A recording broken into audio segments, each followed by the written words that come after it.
awareness, your conditioning drops automatically. That depends on the degree of your awareness. Sometimes it's greater, sometimes it's less.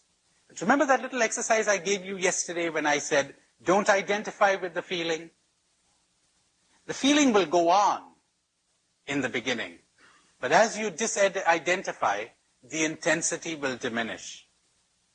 And there are times when you get a flash of awareness, and in that flash, it drops altogether. So there are degrees of awareness, and we move into that. And sometimes we have more, and sometimes we have less. Towards the end of this session, I hope to give you, or the beginning of the next one, I hope to give you a little exercise to show you the difference between knowledge and awareness, between information and awareness. I said, one cannot do evil in awareness. One can do evil in knowledge or information. You know that this thing is bad, but you're really not aware.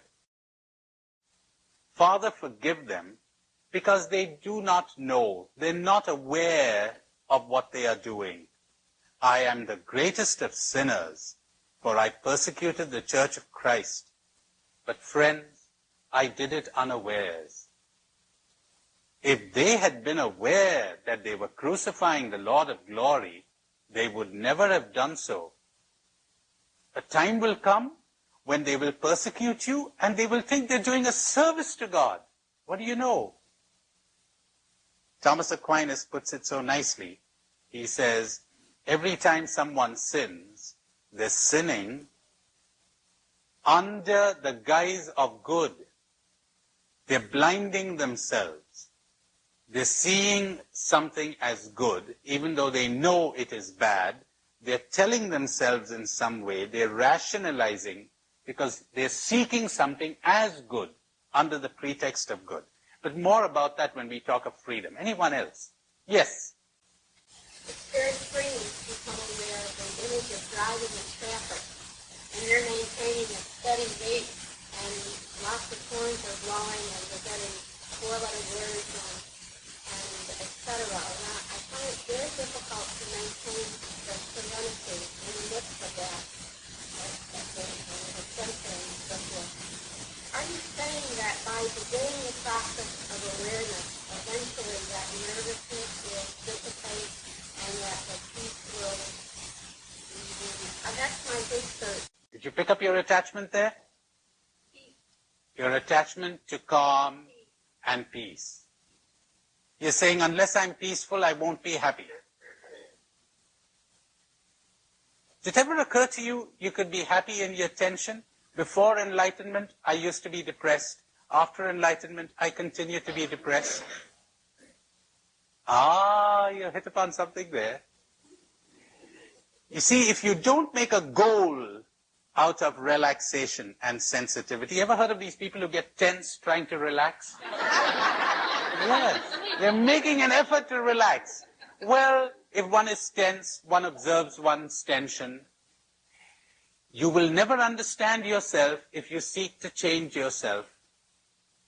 I'll be explaining that to you later when we talk about self-change. The harder you try to change yourself, the worse it gets.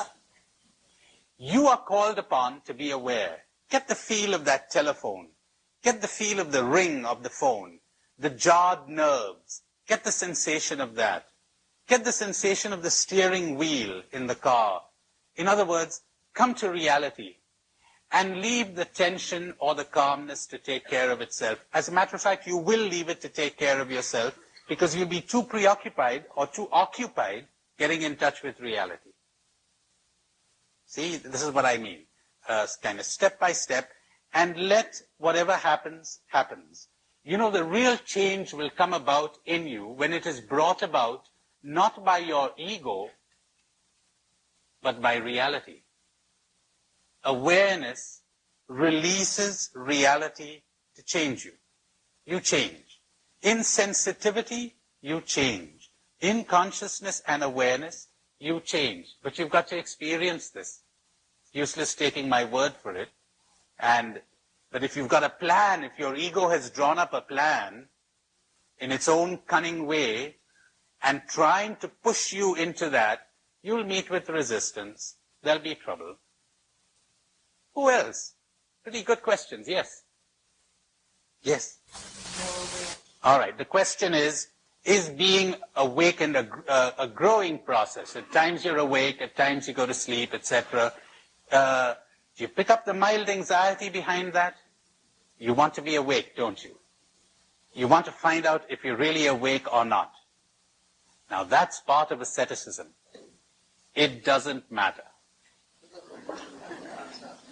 How strange that sounds in a culture and a society where we've been trained to achieve goals, get somewhere.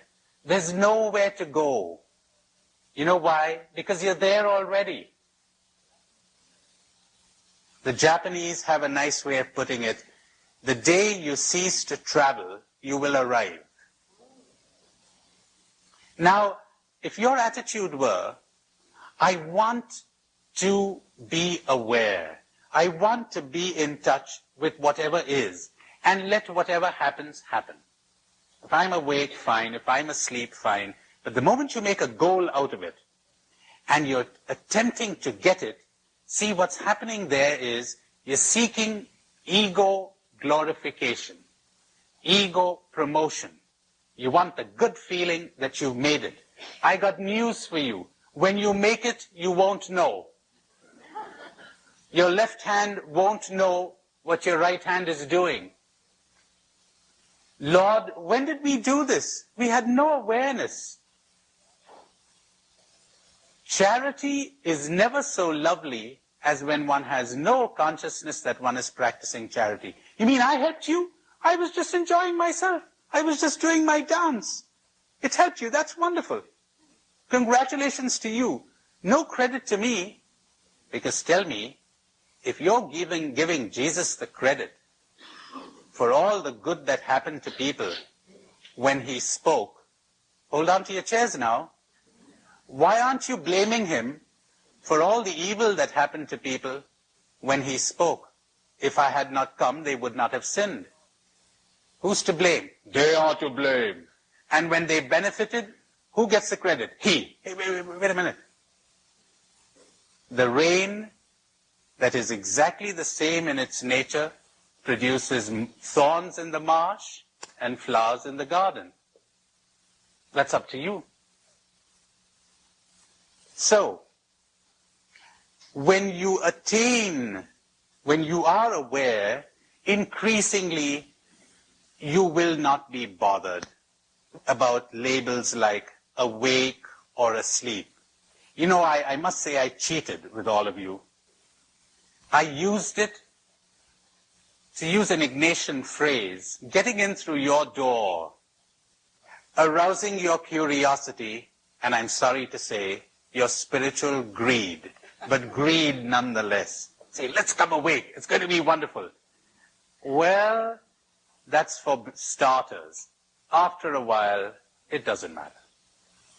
One is aware because one lives. The unaware life is not worth living. And you will leave change to take care of itself.